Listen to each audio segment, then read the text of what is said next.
maybe I should have sent more letters of continued interest, but I'm not mad about it. So it is what it is.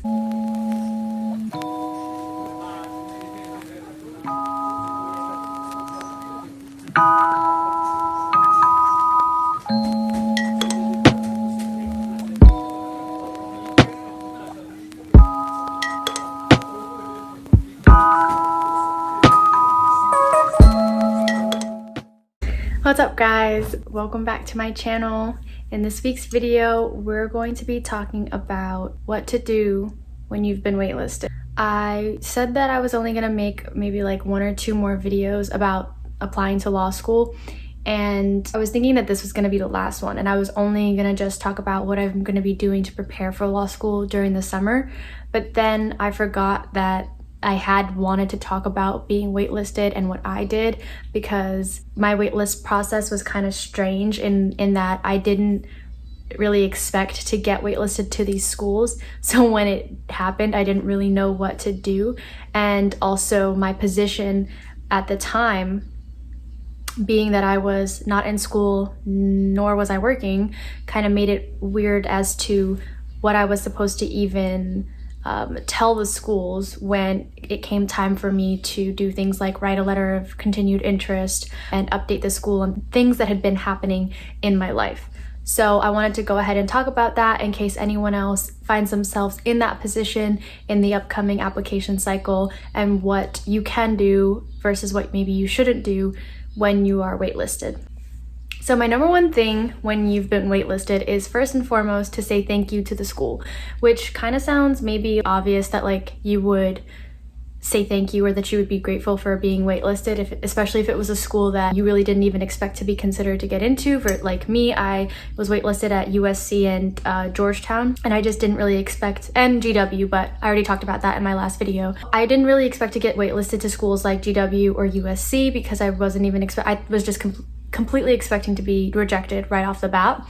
When those admission statuses came in, I made it a priority to say thank you to those schools just straight when I got the admission status, because I wanted to let them know that I was very grateful that I had been even considered, and just kind of like show, you know, like your humility, show your gratitude. And also that's kind of just like one more way of showing your continued interest, like saying, hey, thank you so much. So grateful to even be considered for a seat at this school, and you know, I'm excited to be on the wait list, or however you want to kind of phrase it. So after you've done that, the school will probably tell you, and I will show little snippets of emails that I got during the application cycle from schools that I was waitlisted at.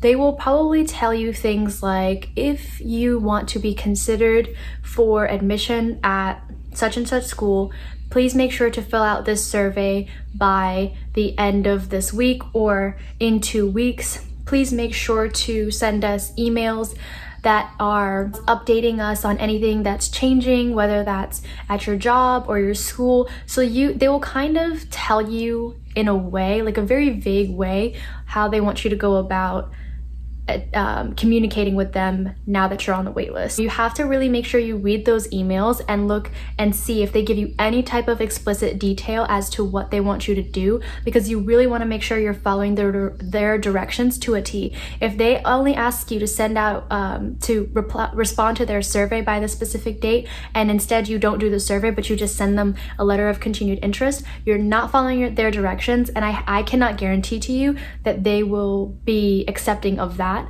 They might see that as you not reading the directions properly, as you kind of just being on autopilot and just sending everybody letters of continued interest. So you really want to make sure that you pay attention to what each school is asking you to do, what their deadlines are for those specific materials, and make sure that you deliver them on time if that's a school that you genuinely are interested in going to. Now, if you got waitlisted at a school that maybe you don't even really care about getting into, then I think it's best to just kind of fill out that survey, let them know, hey, I no longer want to attend this school, or maybe you just don't even send a letter of continued interest and you kind of just wait and see what happens. Just as a general kind of piece of advice for everybody, make sure you're reading those emails and looking at exactly what the school is asking you to do, so that you're not giving too much, but also so that you're not just giving them too little. Now we can talk about the letter of continued interest. If you've done any research already about what to do if you've been waitlisted, the number one thing that's probably going to come up is the letter of continued interest. This letter is basically your way of expressing that you still want to go to this school, regardless of the fact that you've been waitlisted, regardless of the fact that maybe you've already put a deposit down at another school, or that you've been accepted to other schools.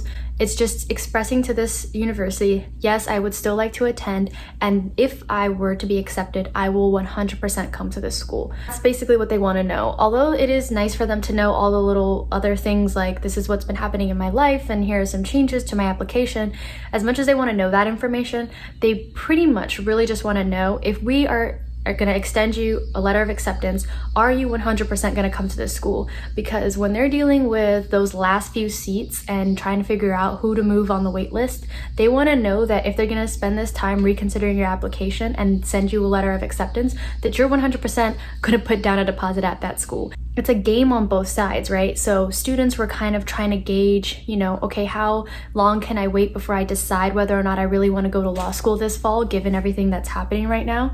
And then the admission staff is also trying to figure out who should we give acceptances to, where we will have a guarantee that this student is going to come to this school and not defer last minute on us. Everybody is trying to play to their own interests, and it can be very confusing, and I really hope that in the upcoming cycle no one has to deal with all of that. I really hope that it's just more cut and dry, maybe like the past cycles, but life happens and you just never know what the next thing is going to be that causes all of this hoopla. You kind of just have to be ready for whatever, but you also have to be explicit as to what you want in that letter. So you need to be explicit as to whether or not you would attend 100% if you were to be accepted to that school. You need to be explicit maybe that you already put a deposit down at another school and that you are probably going to go there, but you are still interested in attending this university if you were to be accepted. Now, you kind of have to be selective about how you word that so that it doesn't seem like this school is kind of just like on your back burner, and so that doesn't seem like you're just trying to get accepted just to say you got accepted to the school, but then to just reject them. You have to be very careful about your word choice, making sure that you are being as transparent as possible without playing yourself. So if your goal, you just kind of want to see if you got into that school, that's your prerogative. I'm not going to judge you based on what I'm not judging you based on your choices, but you have to be very smart about how you do that so that the admission staff cannot sense that you are just trying to finesse your way into a school to have a whole list of acceptances when in reality you already know where you want to go. It's a dance. You have to be considerate of the fact that other people want to go to that school as well, and other people are also on the wait list and are dying to go to that university and are dying for at least one acceptance. And then you also have to think about yourself at the same time and realize that maybe you do want to have a nice option of schools that you can attend this fall. Everyone has their own right to do this as you wish, but I would ask that you be considerate of others and know that you're not the only person on the wait list and the only person that wants to go to that school. The last thing I'll say about the letter of continued interest is that it's really up to you as to how many times you're going to send a letter of continued interest. I mean, I was on Reddit a lot during the application cycle because on Reddit, people are constantly updating and talking about, oh, did you get the feeler email, or I've just been moved off the wait list. So it kind of gives you an idea of like, when are things happening? When are admission staff notifying people? So again, here I am putting a little plug in for Reddit. So people would say like, oh, I got accepted into this school, blah, blah, blah. I moved off the wait list, and I've been sending letters of continued interest every week. There are some applicants sending letters every week. So you just kind of have to figure out what kind of energy you're on. If you're on that energy where this is the school and the school only for you, then you go and send that letter of continued interest every week. It might be a little bit of an inconvenience, or to me, I would be annoyed if somebody was constantly trying to get my attention. It works for some people. Some of those people do get accepted into these schools. So you have to see both sides of it, where it might sound annoying and you might feel like you're bothering someone when you're double texting, triple texting, but sometimes you really do get someone's attention when you do that. So it's just a matter of what kind of energy you're gonna be on and how badly you want to go to that school. I only sent letters of continued interest when the school sent out emails, feeler emails, essentially just trying to gauge your interest. When schools sent out those feeler emails, that's when I would send my letter of continued interest, because I felt like the timeliness of it, for me personally, I felt like the timeliness of my letter of continued interest was more important than how many times I did it. I got into one of the schools that I was waitlisted at, and I didn't get into Georgetown, so maybe that's why. Maybe I should have sent more letters of continued interest, but I'm not mad about it, so it is what it is. I'm gonna show you a picture of my letter of continued interest that I sent to a university that I wanted to go to. And at this time, I had already been accepted to Emory, and I was pretty dead set on going to Emory, but once I found out that I was on the wait list at this school, I decided to send a letter of continued interest because it is a good school, and it is a school that I was genuinely interested in attending. And although I had already deposited at Emory, I sent this letter of continued interest because I knew that if I had gotten accepted, I would legitimately consider that school in comparison to Emory. Writing a letter of continued interest for me was actually very difficult. For one, what I did was probably like what everyone else does, is go to Google and say sample of letter of continued interest, and you actually do find some good samples, you find some good templates. I would say, obviously, whenever you do something like that, whenever you use a template for a resume, you use a template for a cover letter, any type of templates that you find on the internet, always make sure that you put it in your own style, put it in your own language, in your own words, and make sure that it doesn't sound too generic. Like the school is gonna feel like you're just sending this letter out to every single university that you got waitlisted at. So I had the template and I had kind of how it's supposed to be structured, but then I didn't know how I was gonna personalize it, because I was at the time, it was in the middle of COVID, in the middle of quarantine, so I lost my job as a waitress. I wasn't working. And then on top of that, I'm not in school. So I didn't have any updates for them like, oh, you know, here are my final transcript grades. Here's my new LSAT score, or I got into this, you know, club, or I got this award, or whatever. Just like the environment that I was in did not allow me to have any more like accomplishments or updates to give them. I was pretty much just like, I've lost my job due to COVID. Here's how I'm filling my time. And then what I did was I gave them another kind of like reason as to why I felt like I would be a candidate that's best suited for their university. So that was kind of the approach I took. So if you find yourself in that little pickle that I was in, I suggest that you, again, just kind of use the template, kind of write about why you want to go to that school. Maybe you have your own personal reasons why you want to attend that university, and just reiterate that. Maybe you've already put it in your personal statement, but find another way to reiterate it. Find another way to explain to them why it is that you want to go to that school. Maybe there's something very personal to you about why you want to attend that university, and that's another great opportunity for you to reiterate that in your letter of continued interest. I already spoke about this in a little bit, but make sure that you respond to their surveys, their questionnaires, that they send out periodically to kind of gauge interest in addition to your letters of continued interest. They might ask you questions like, I know ASU did this and USC did this, but maybe more schools do this as well. But they might ask if you're still likely to attend if you were to get accepted, or they'll ask you also if you've put a deposit down at any other school, what other schools are you still considering. That's another part of the game that you need to be very selective and very strategic, so to speak, of how you want to go about it, about how much information you're willing to disclose about what's going on with your application cycle. So I was pretty honest for the most part. The only thing that I wasn't super transparent about was saying whether or not I would definitely attend that school if I were accepted. It's your prerogative whether or not you want to disclose your information about other schools or not. But again, you know, sometimes it can be good. Honesty is the best policy. It can be good to be transparent and just tell the truth that you've already deposited at another school, or that you're not 100% sure that you would attend this school if you were moved off the wait list. It can be good to tell the truth on that, and it can be good for multiple reasons. One, maybe the school will appreciate your honesty and still accept you anyway. And it can also be good because maybe that school will not accept you, but they will be able to give an acceptance to somebody else who's actually dying to go to that school. You know, law school in general, this whole process just feels like every man for himself, and I totally get that because you have to go and get yours, and you can't necessarily sit here worrying about how other people feel or about, you know, whether or not you tell the truth in your letters of continued interest or in these surveys. But I do believe it is important to sort of think about the fact that there are other people that want to go to these schools. There are other people that are banking on their admissions.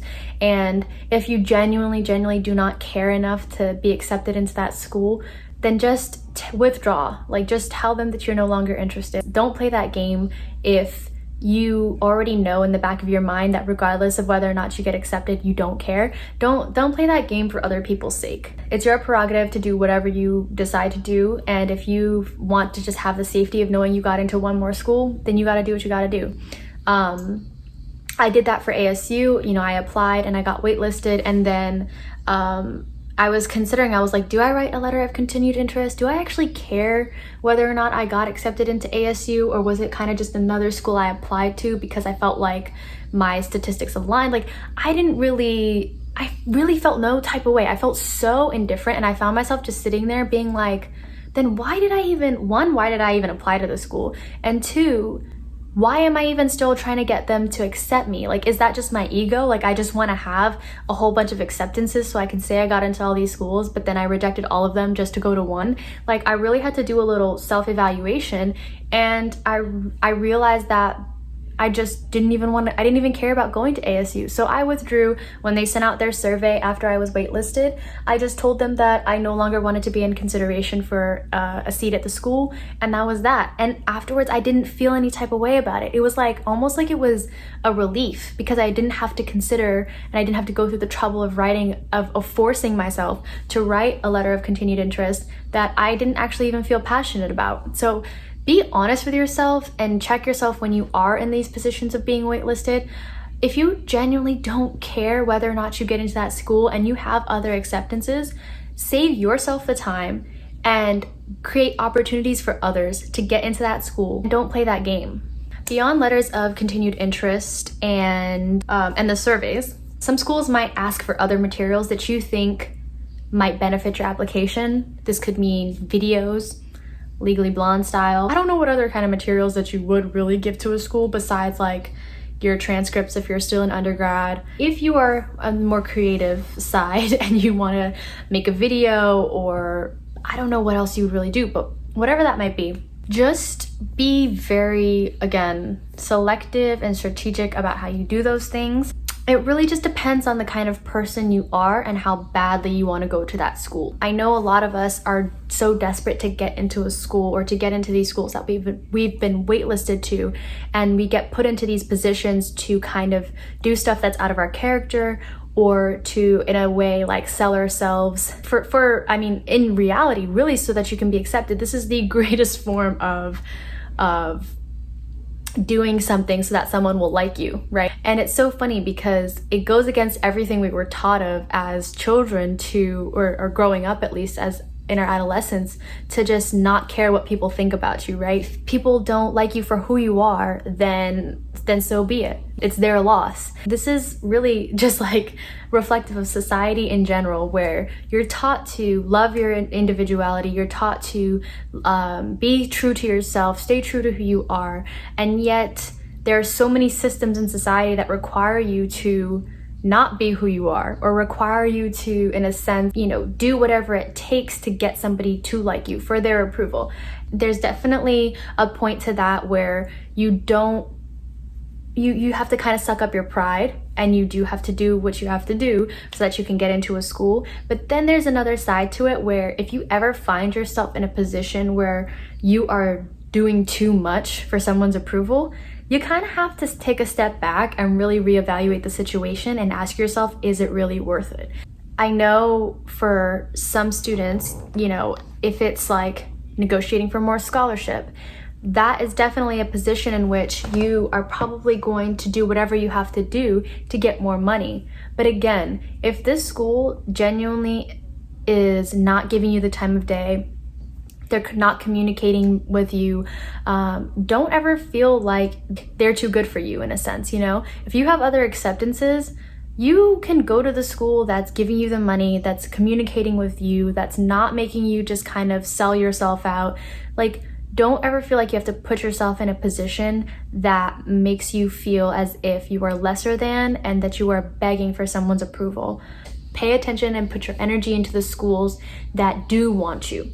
Now, what I'm saying might be a very unpopular opinion. The whole point of being on the wait list to some people is to get off the wait list, but you don't have to look at it like that. It can be just an opportunity for you. You can simply look at it as another chance at getting into the school. It doesn't have to necessarily end up with you getting off the wait list, right? That doesn't always have to be the end result. You can just take it as it is, be grateful that you're getting another opportunity to be reconsidered, and to leave it at that. Send your letters of continued interest when you can, and then if you don't get in, you don't get in, and you pay attention to the schools that you were accepted to. Maybe not everyone has the luxury of being able to do that, because maybe you did get waitlisted to all the schools you applied to. So now you're sitting here like, what if I don't get it into any of the schools, right? I highly doubt that that is everyone's position. I do believe that there are definitely people out there who have been in those scenarios, but I also still believe that the majority of us have gotten 1 or 2 acceptances at least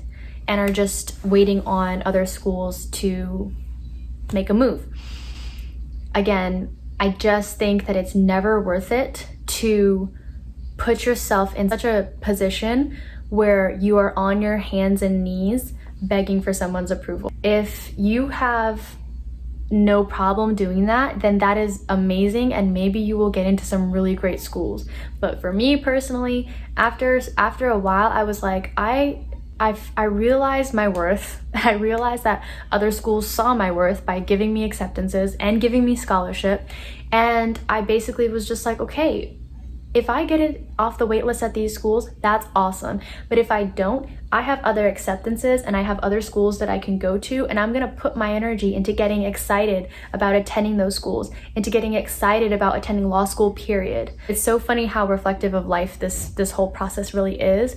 And I would say that that's probably one of the biggest things that I even got out of it. Like, obviously, yes, what I got out of it was getting accepted into law school, but I think in terms of life lessons, it really helped me find and figure out what my real worth is, what I can really provide to other people, and how to hold on to that rather than thinking about what I don't have or what I can't provide to these other places who I still need to kind of like prove myself to. There's got to be an extent to which you're willing to put yourself in these positions, and everyone has their own limits, everyone has their own boundaries, and you have to just be you just have to be aware of yourself and aware of your worth and how much you're willing to go through. Some people can go through much more before they break down. Some people can't go through a lot before they break down. And you just kind of have to know which one of those people that you are. Don't ever put yourself in a position where you feel like this is the end all be all, because it's really not. And that's a very easy mentality to get stuck into, because this process can be so defeating. But just know that it's not over. It's never the end all be all. It's never make it or break it. And there's always another opportunity for you. That is what I think the waitlist process is really all about. That's what I think you should be doing during the waitlist process. You know, the most obvious thing is really just to figure out how badly you want to go to this school that you've been waitlisted at, because once you answer that question, that's going to determine how the rest of the waitlist process is going to go for you. If you really, really want to go to this school, that's going to determine how much energy you're going to be putting into sending out LOCIs, responding to surveys, communicating with the school, doing whatever you got to do to make sure that they know you want to go there. And if you're very indifferent about going to the school, that again is going to set the tone for your waitlist process, because maybe you just decide you're not going to send any LOCIs and you're just going to kind of wait and see if you get in. Those are 2 very different experiences, and it's literally just dependent on how badly you want to get into that school. Once you answer that question, you will figure out you'll figure out what else it is that you need to do to get the result that you want, or the result that you're at least hoping for. Well, I hope that allowed you to think about the waitlist process in another light. If you like this video, as always, please give it a thumbs up, comment down below, and please subscribe to my channel because we're growing every single day and I'm so grateful, and I'm thanking you all for watching my videos in this series. I'll see you guys next week. Bye.